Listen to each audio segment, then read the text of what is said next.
সচিবালয়ে আগুন লাগলো। সচিবালয়ে আগুন লাগলো কিভাবে? তদন্ত করতে হবে।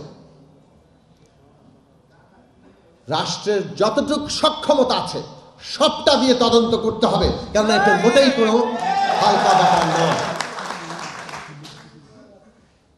এই তদন্ত থেকে আমাদের নিরাপত্তার কোথায় সংকট হচ্ছে সেটা বের করতে হবে। সচিবালয়ে হামলা এইটা মোটেই কোনো মামুলি দুর্ঘটনা হিসাবে দেখার বিষয় নেই।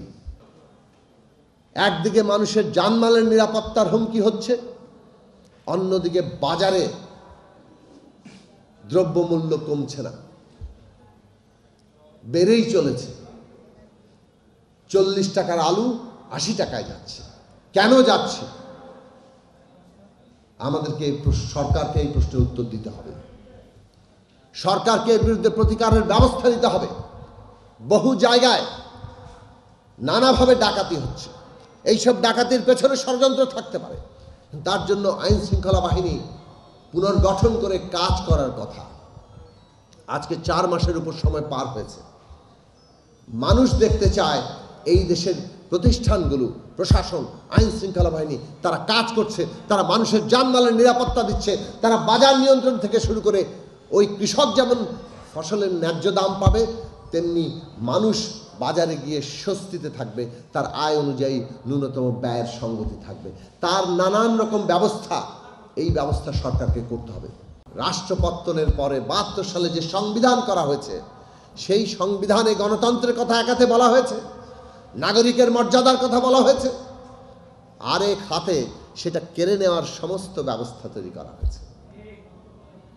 ক্ষমতার কাঠামো এমন যেখানে এক ব্যক্তির হাতে সমস্ত ক্ষমতা কেন্দ্রীভূত ছিল, এবং সেই দাঁড়ানোর যাত্রা যদি আমাদের করতে হয় তাহলে প্রথম কাজ হচ্ছে এই দেশের ন্যায় বিচার প্রতিষ্ঠা করা। যাদের হত্যা করা হয়েছে তাদের প্রত্যেকেই বিচার প্রার্থী। এখানে একজন শহীদের মা আছেন, তাদের বিচার আমরা দেখতে চাই। দুটো ঘটনা বলবো। একটা হচ্ছে চট্টগ্রাম, যেখানে একজন মুসলিম আইনজীবীকে হত্যা করে মুসলমানদের মধ্যে উস্কানি তৈরির চেষ্টা করা হয়েছিল, যাতে তারা হিন্দুদের উপর আক্রমণ করে। ইসকনের ব্যানারে সেই হামলা চালানো হয়েছে। আর হিন্দু সম্প্রদায়ের উপরে হামলা করলেই সেই ছবি, ভিডিও তারা পৃথিবীর সব জায়গায়, বিশেষত পশ্চিমা বিশ্বে ছড়িয়ে দিতে চেয়েছে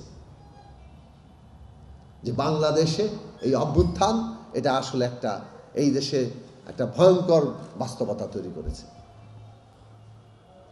এটা যে তারা চেয়েছিল এটা আমাদের কেবল কল্পনা নয়, আমরা বিশ্লেষণ করে বের করছি তা না।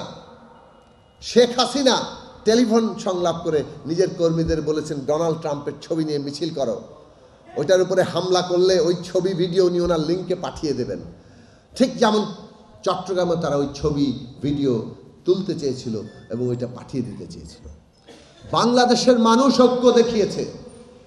রাজনৈতিক দলগুলো, শিক্ষার্থীরা সবাই দায়িত্বশীল ভূমিকা রেখেছে, অভ্যুত্থানকে রক্ষা করতে চেয়েছে, যার ফলে চট্টগ্রামে তারা শত চেষ্টা করেও ওই হামলা ঘটাতে পারেনি।